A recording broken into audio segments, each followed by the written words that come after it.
Welcome. A few weeks ago I managed to crack my two M12 1-inch button dies, and I ordered up a new button die, and when I got it, it turned out to be 1.5 inches. Now this is the 1-inch holder, and you can buy a 1.5-inch holder which looks similar to this, only a bigger diameter. And I thought, well, I don't much like these, my hands are much bigger than the handle, and I'd like something that fitted me and something a bit more robust. And I made one, and this is it here. So join me as I show you how I went through the process of making it. First thing to do was to make the handles, and I cut 2 lengths of steel bar for this purpose.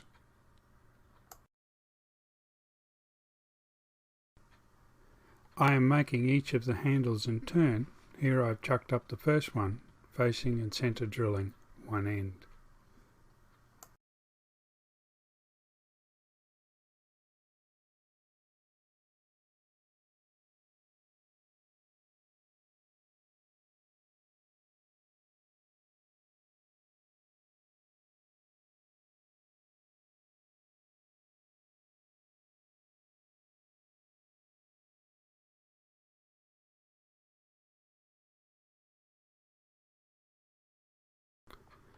With the live centre holding the other end, I am now reducing the diameter to 18 millimeters.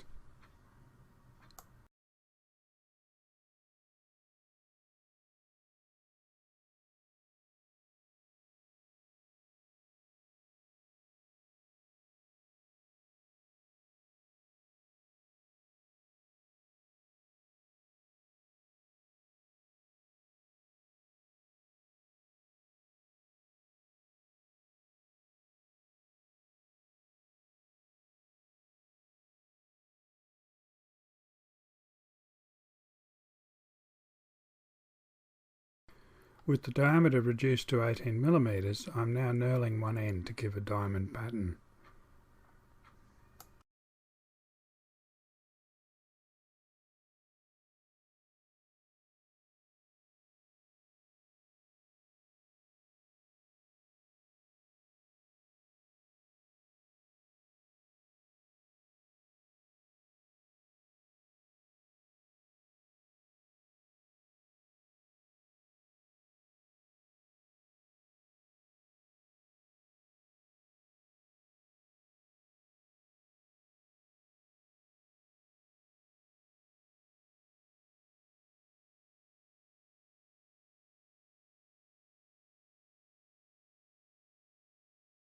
Happy with the length and diameter of the handle, I then reverse the end in the chuck so that I can thread it.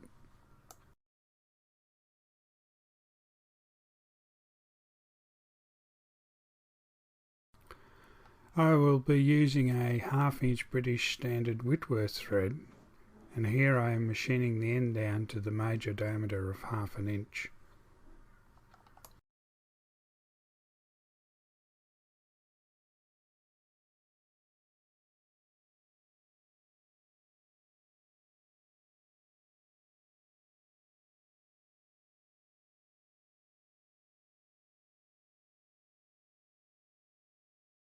Here I am using a parting off tool to machine a run out groove at the end of the thread.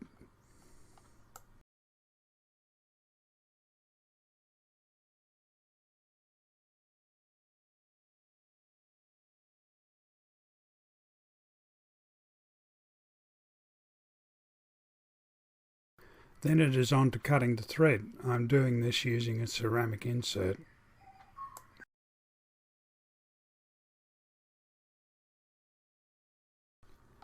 Having engaged the half nuts, I don't bother with the chasing dial, but instead use the lathes forward and reverse without disengaging to cut the thread. I learnt this trick from watching Adam Booth on his A-Bomb 79 channel, and I find it really useful for short threads up against a shoulder like is being done here.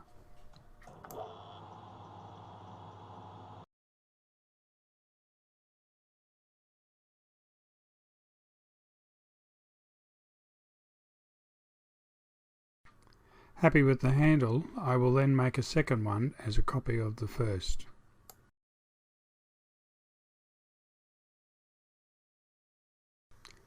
Here I am cutting the steel for the die holder centre. I'm cutting off a 50mm length of 75 by 25 mild steel flat bar using the bandsaw. Here I am chucking up the blank and forge or chuck to face the cut ends.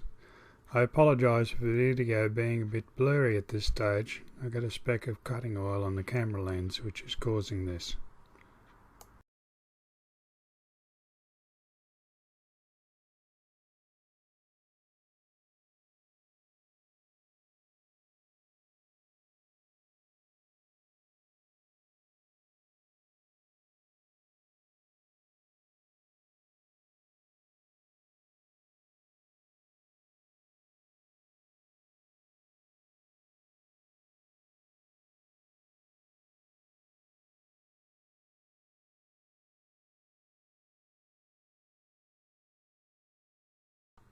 With the ends faced off and square, I find and mark the centres on the end and face of the block.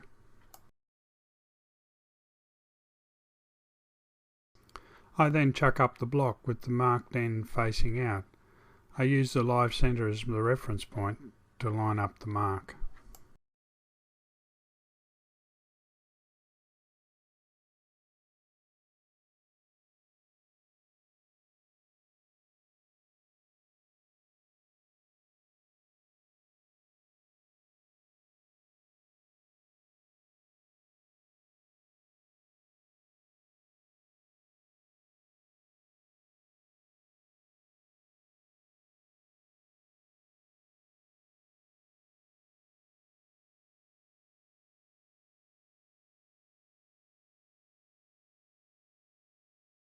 I then centre drill and then drill through the centre of the block.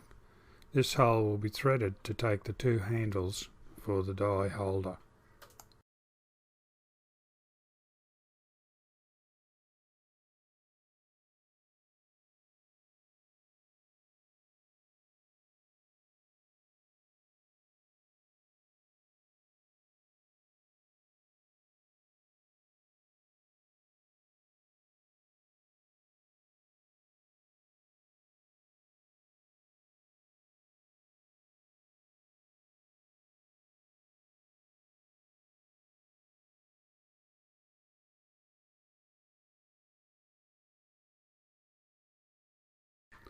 I then reposition the block in the chuck so that I can work on the face side.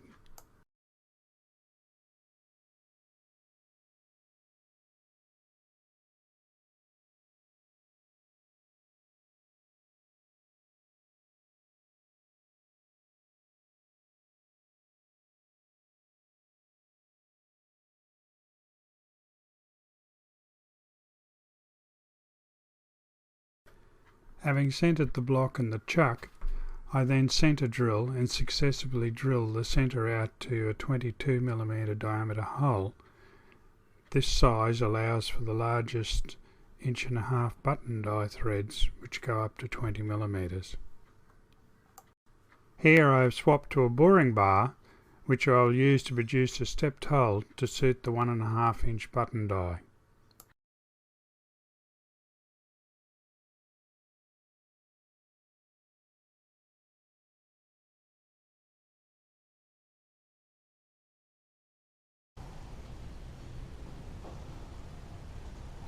A final check proves the fit of the die, and I can remove the block from the lathe and finish it with the bench mill.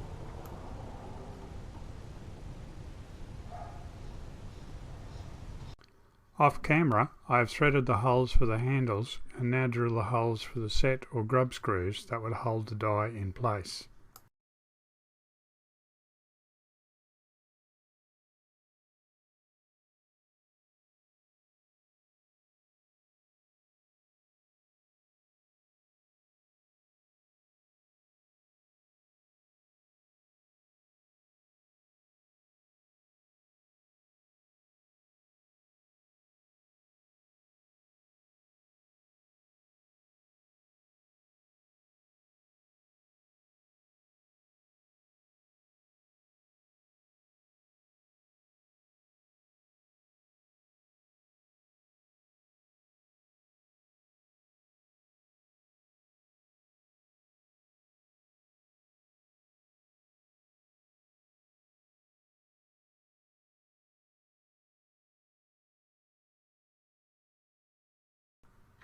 With the holes drilled, I then lightly countersink the top before I use a taper tap to cut the thread. The thread size will be 8mm with a 1.25mm pitch.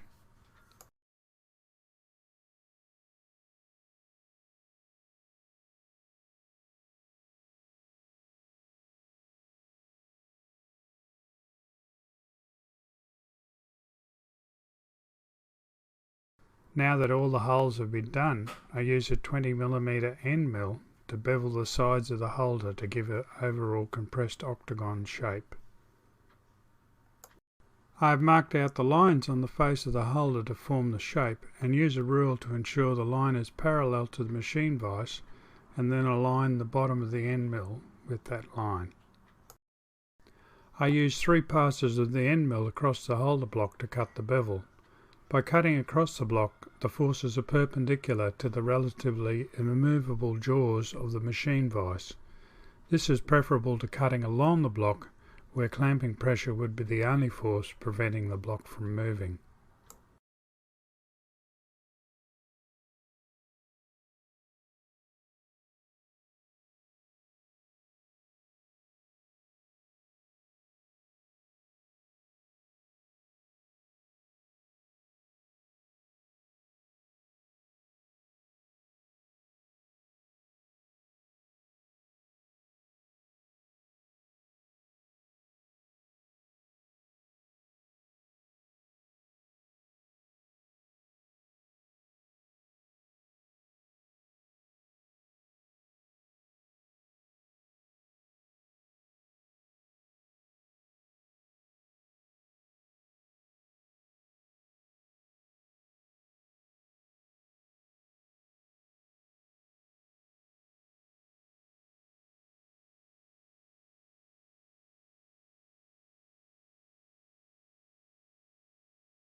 I hope you enjoyed the video, and if you did, please click like and feel free to share it widely.